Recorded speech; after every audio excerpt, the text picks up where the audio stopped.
ആദ്യമായി സംവിധാനത്തിന് പുറപ്പെടുന്നയാളുടെ മനോവികാരം നന്നാക്കണമെന്ന് തോന്നൽ കാരണം ഇതൊന്നും എഴുതാൻ തുടങ്ങുമ്പോൾ തന്നെ അത് നന്നല്ലാന്ന് തോന്നുക, അങ്ങനെ എഴുതാൻ പറ്റാതെ വരിക.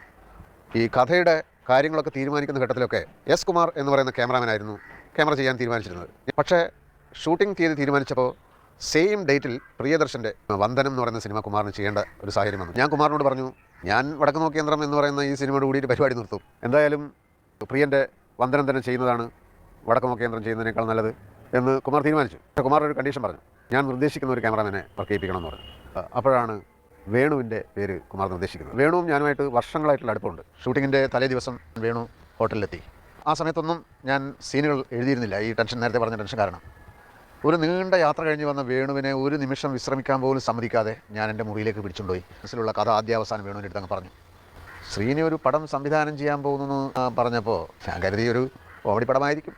അതിനും അപ്പുറത്ത് ചില സൂത്രങ്ങളും കോംപ്ലക്സുള്ള മനുഷ്യൻ്റെ ഉള്ളിലെ നിഗൂഢ ഭാവങ്ങൾ പുറത്തു കൊണ്ടുവരാനുള്ള മനഃശാസ്ത്രപരമായ ഒരു സമീപനവും ഒക്കെ ഉണ്ടല്ലോ, ഒരു നല്ല സിനിമയാവും, എനിക്ക് നല്ല വിശ്വാസം തോന്നുന്നു. വേണുവിൻ്റെ ആ വാക്കുകൾ ആദ്യമായി സിനിമ സംവിധാനം ചെയ്യുന്ന എന്നെ സംബന്ധിച്ചിടത്തോളം വലിയൊരു പ്രചോദനം തന്നെയായിരുന്നു.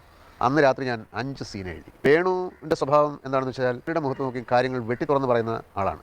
യോജിക്കാൻ പറ്റാത്ത കാര്യമാണെങ്കിൽ മണിക്കൂറുകളോളം നിന്ന് തർക്കിക്കുന്ന സ്വഭാവം ഉള്ളതുകൊണ്ട് വേണുവിന് ഒരു വിദ്വാനിട്ട പേരെന്താണെന്നറിയോ? യുവ തർക്കി.